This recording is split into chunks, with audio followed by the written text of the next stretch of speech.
Okey, Assalamualaikum warahmatullahi wabarakatuh. Sambungan yang tadi ya. Okey, diberi matriks C 2, -1, 1, 2. Hitung matriks songsang bagi C.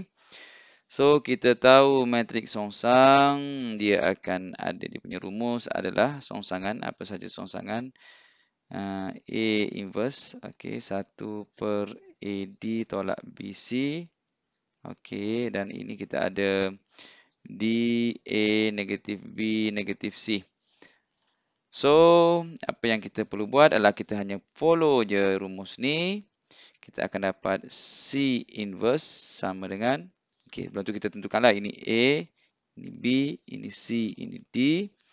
1 per AD, A adalah 2, darab negatif 2, tolak B negatif 6, negatif 6, darab 1.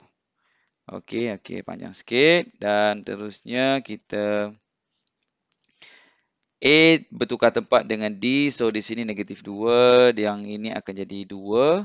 Dan B akan bertukar dia punya negatif positif. Yang ini akan jadi 6. Yang ini akan jadi negatif 1. So, kita boleh tulis sama ada macam ni. 1 per.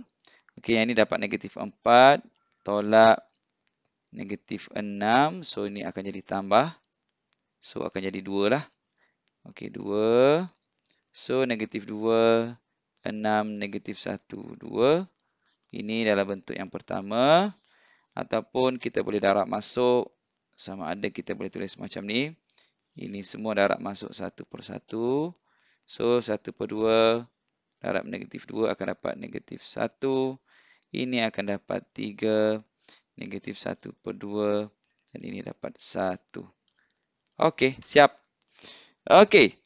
Seterusnya, contoh 25, 25, kita tengok. Okey. Diberi matriks D ialah M. Dihitung nilai M jika D tidak mempunyai matriks songsang. Apa maksud tidak mempunyai matriks songsang? Saya dah sebutkan sebelum ni. AD tolak BC dia mesti sama dengan kosong. So, dalam kes ni kita akan buat satu persamaan linear sikit. So, AD, ABCD, AD, A adalah M darab negatif 2. Okey. Dan tolak BC. B dia adalah 6, negatif 6 dan C dia adalah 1. Mesti sama dengan kosong. Okey, jika dia tidak punya matriks songsang, mesti AD tolak BC mesti sama dengan kosong. So, negatif 2M. Yang ni tolak. Jadi negatif 6. Jadi tambah 6 sama dengan kosong. So, negatif 2M sama dengan negatif 6. So, M sama dengan negatif 6 per negatif 2. So, M sama dengan 3. So, sekiranya dengan M dengan 3, nilai dia punya apa ni?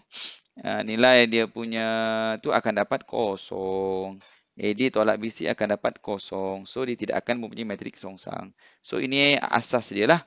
So, B dia kata bila D dapat ini. Okey, jadi kita kena tahu matriks songsang. Okey, sesuatu matriks darab dengan matriks songsang akan dapat dia punya identity. So, bila dia bagi tahu macam ni, maksudnya dia suruh tentukan dia akan dapat dalam bentuk identity lah nanti. Maksudnya kita darab dapat identity. Dia ada songsang. Maksudnya bila ada songsang dapat matrik asal dia, darab matrik asal dia akan dapat identity. So yang ni kita buat pendaraban macam biasa. So kita dapat M. Okay, sorry. M negatif 6, 1 negatif 2. Okey.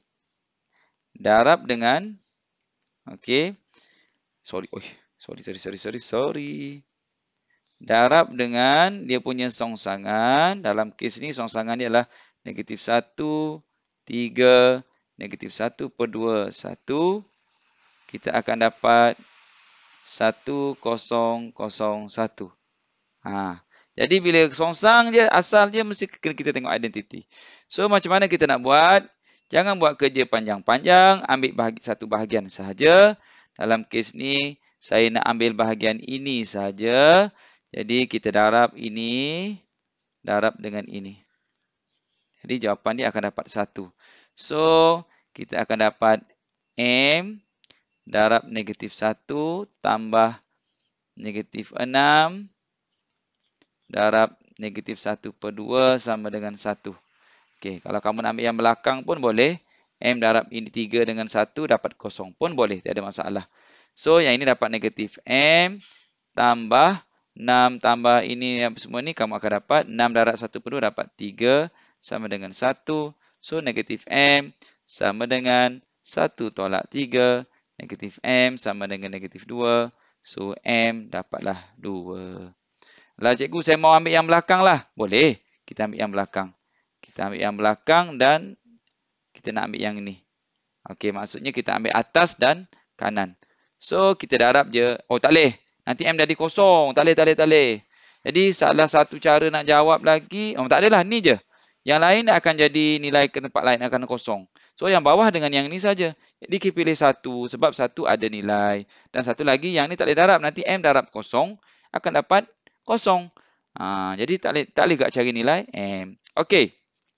Settle. Jadi, ingat ada titik. Matriks songsak yang dititi dengan penentu. Itu yang biasalah. Okey. Seterusnya diberi sama macam tadi. Hitungkan nilai matriks A. Apa maksud dia? Bila ada satu matriks, darab dengan satu matriks dapat identiti. Maksudnya, satu matriks adalah matriks songsang. So, sebenarnya dia nak kita suruh cari matriks songsang sahaja. So, apa yang kita perlu buat adalah hanya perlu mencari songsangan bagi ini. Dan kamu kena tengok peringkat 2 darab 2. Dia tidak akan ada perkali dekat luar. Maksudnya, perkali sudah didarabkan masuk ke dalam. So, guna rumus balik yang ini A, B, C, D. So, A ini adalah sebenarnya matriks songsang. Jadi, kita cari songsangan ialah 1/1 darab 8 tolak 2 darab 3. Ini dapat, okey, yang ini. Tukar tempat, 8, 1. Tukar tanda, negatif 3, 2, negatif 3. So, kamu akan dapat 1/1 darab 8, 8 tolak 6. Okey, 2. Dapatlah kamu dapat 8, negatif 2, negatif 3, 1. So, disebabkan dia kata dia nak matriks 2 darab 2, kamu kena ambil semua ini dan darab masuk. Okey. Okey. So, jawapan akhirnya kamu akan dapat 1/2 darab 8, kamu akan dapat 4. 1/2 darab negatif 2 akan dapat negatif 1. 1/2 darab negatif 3 dapat negatif 3/2. 1/2 darab 1 akan dapat 1/2. So, matriks A kamu adalah, this is your matriks A. So, ini matriks A. So, kita buat cantik-cantik sikit lah. A sama dengan 4, negatif 1, 3/2, 1/2. So, ingat, bila dia memang berkaitan tu, apa-apa kamu kena faham, matriks A darab matriks songsang akan dapat identiti. Songsangan hanya akan ada jika AD tolak BC tidak sama dengan kosong. Inilah yang kamu kena tahu. Okey. Terima kasih.